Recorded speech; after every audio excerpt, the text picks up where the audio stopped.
Então aqui a gente tem a tela inicial do software, onde é colocadas informações aí para fazer o cálculo de dimensionamento do trocador de calor. À esquerda aqui a gente tem algumas abas.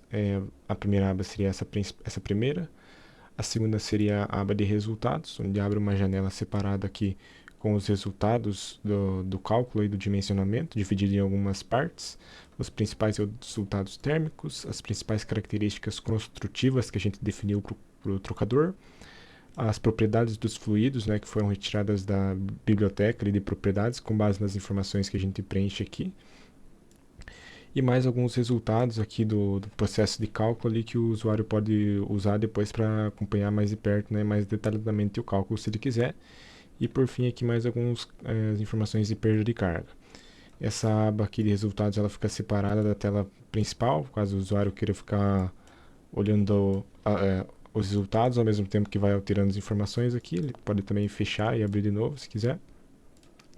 A terceira aba seria a aba de ajuda, onde vai falar um pouco sobre o que é um trocador de calor, alguns componentes específicos ali que ele vai ter que dimensionar, então para ele entender melhor o que ele está dimensionando. É claro que o software é pensado já para os alunos que já têm um conhecimento sobre esse equipamento, mas ele também atenderia, então, no caso, uma pessoa que tem um conhecimento mais básico. A gente também tem aqui algumas informações sobre algumas features que tem no software, que vão auxiliar o usuário a entender, né, o funcionamento. E aqui do lado um passo a passo de qual seria a ordem mais correta para o usuário preencher essas informações do dimensionamento. É claro que ele pode tentar preencher na ordem que ele quiser, mas o software vai meio que guiar ele para seguir uma ordem ali mais correta para fazer sentido, né, nos cálculos, se começar ali pelo começo. Então tem o primeiro passo, segundo, terceiro, quarto, quinto, sexto, sétimo e oitavo aqui, que seria, né, avaliar ali os resultados e modificar ali o que for necessário. A quarta aba aqui então seria o roteiro de cálculo, onde vai ter todo o procedimento de cálculo que o software faz para fazer o dimensionamento do equipamento. Essa aba aqui ela funciona muito bem com a janela de resultados, né? Como eu comentei antes, tem aqui mais resultados caso o usuário queira acompanhar de perto, né, e mais detalhadamente o cálculo. E por fim a gente tem aqui a aba que vai comentar um pouco sobre o software, né, que ele foi desenvolvido num TCC da Universidade do TFPR, campus Pato Branco. Os responsáveis aqui, no caso o professor e orientador, o aluno que desenvolveu o software e o trabalho, e o aluno que fez ali então o trabalho que serviu como base para fazer esse software aqui. Então voltando aqui para a aba principal, onde a gente faz o dimensionamento, e vou fazer um exemplo aqui que foi retirado da literatura. A gente começa aqui colocando então a informação de qual fluido a gente vai utilizar. No fluido quente eu vou considerar aqui água, temperatura de entrada de 32 graus Celsius e de saída 25 graus Celsius. A vazão do fluido eu vou considerar 180 metros cúbicos por hora, pressão de trabalho 0,8 bar e queda de pressão admitida. A gente tem aqui um botãozinho com i aqui que vai trazer algumas informações pertinentes para o usuário, ajudar ele a preencher as informações. Aqui são alguns dados recomendados, mais utilizados. Para líquido aqui então seria de 0,7 a 1,7 bar, vamos considerar 1 bar. No fluido frio então a gente vai considerar água também, temperatura de entrada 20 graus Celsius e de saída 22,3. Esses são dados, né, do exemplo que a gente retirou da literatura. A vazão do fluido frio aqui vai ser de 540 metros cúbicos. Pressão de trabalho também 0,8 e queda de pressão 1 bar. Qual fluido escoa por dentro dos tubos? A gente tem algumas informações aqui, né, a respeito de qual seria a recomendação. Vamos considerar o fluido frio nesse caso, por dentro dos tubos, e tipo de escoamento contra a corrente. Preenchidas essas informações, então a gente clica no botão calcular. Esse indicador aqui ficou verde, mostrando que esses dados foram computados. A gente abrir a aba de resultados aqui, já vai ter algumas informações que já foram calculadas. Se o usuário vir aqui e quiser for alterar algum valor, esse indicador volta a ficar assim, dizendo que essa informação ele não foi computada, ele teria que clicar no botão calcular novamente.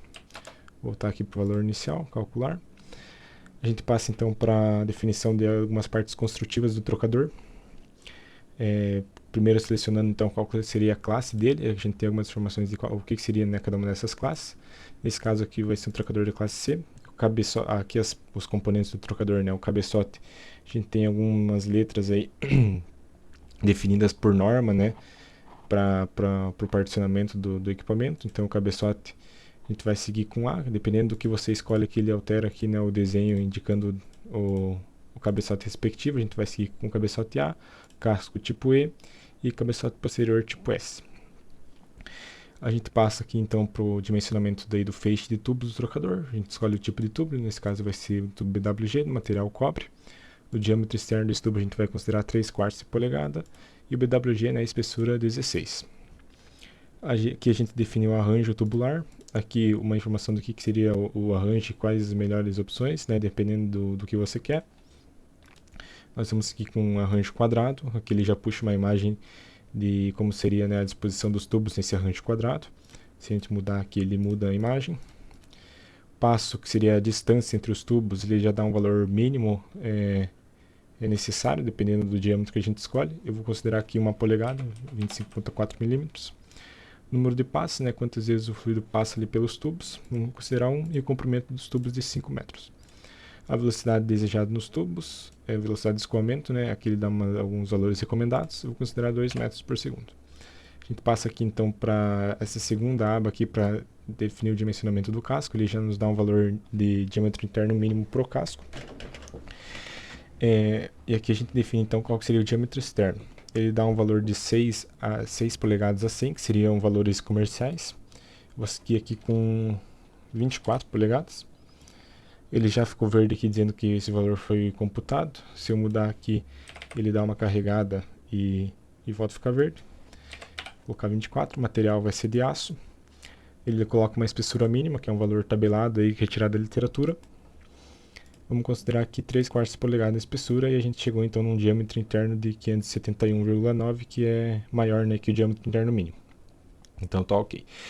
Aqui a gente passa para definir então a quantidade de tubos que vão dentro desse trocador de calor. O software calcula uma quantidade recomendada com base em 2 métodos aí. O método usando a velocidade de escoamento e outro diâmetro do casco. A gente vai seguir com esse valor do diâmetro do casco, 371 tubos. Carregou e computou ali os resultados. Eu vou abrir a aba de resultados para a gente ir vendo aqui, né, que todos esses valores que estão sendo escolhidos, eles já estão sendo preenchidos aqui. E alguns cálculos já vão sendo feitos, né? Isso vai atualizando automaticamente.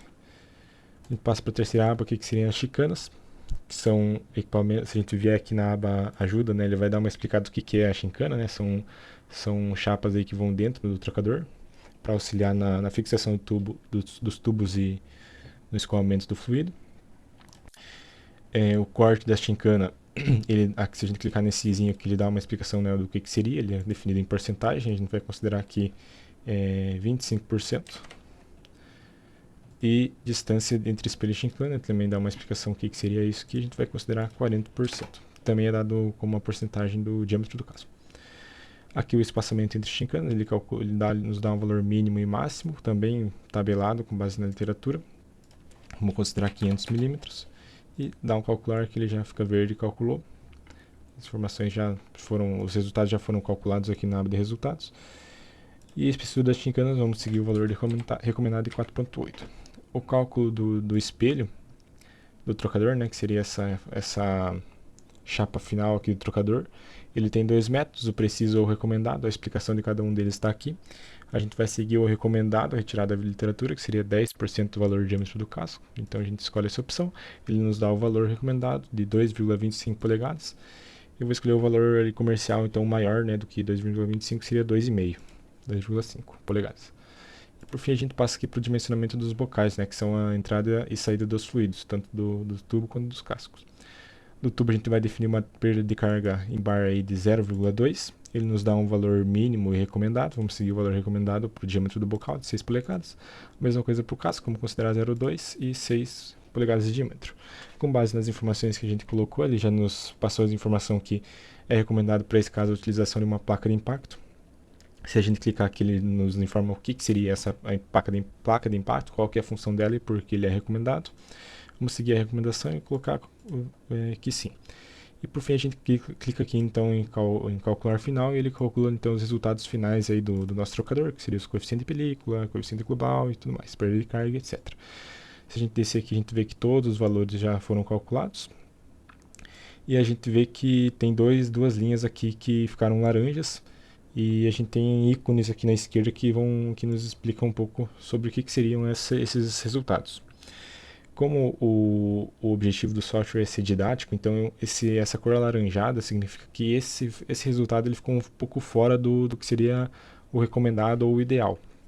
Ele não ficou um trocador de calor bem projetado. Se a gente clica então nesse i, a gente pega umas informações a mais, a gente vê que esse valor desse fator de correção aqui, JB, é recomendado que ele fique entre 0,7 e 0,9, um trocador bem projetado. Ele está igual a 0,908, né? Então ficou um pouco acima. Acima, né, desse 0,9 significa que a folga tem uma folga muito pequena entre o casco e o feixe de tubos, né? Então o feixe de tubos está muito grande, tem uma folga muito pequena entre casco e os tubos. A gente pode mudar isso vindo aqui nos tubos e mudar o passo deles, né, que seria a distância entre tubos, dar uma diminuída e colocar um valor mínimo de 23,81, né? Vai dar uma encolhida ali nos tubos, eles vão ficar mais próximos um do outro e vai aumentar então essa distância entre o feixe de tubos e o casco. O outro valor que ficou fora, então, seria esse fator de correção entrada e saída, o JS. Um trocador bem projetado ele ficaria entre 0,85 e 1, ficou um pouco acima, 1,061. E significa que o espaçamento entre as chicanas é muito maior do que a distância espelho-chicana.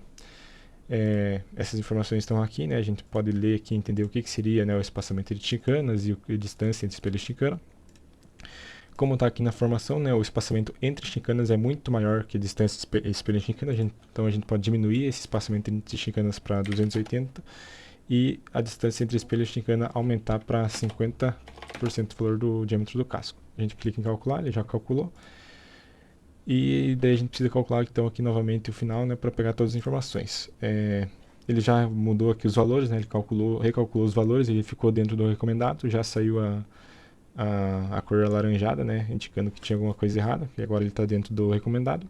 E a gente chegou então aí no dimensionamento aí de um trocador bem projetado, todas as informações aqui de perda de carga, etc, etc. Se o usuário quiser, ele pode pegar aqui no roteiro de cálculo e seguindo passo a passo, fazer as contas por conta própria e seguindo, né, os resultados obtidos aqui e comparando aí com o que ele encontrar.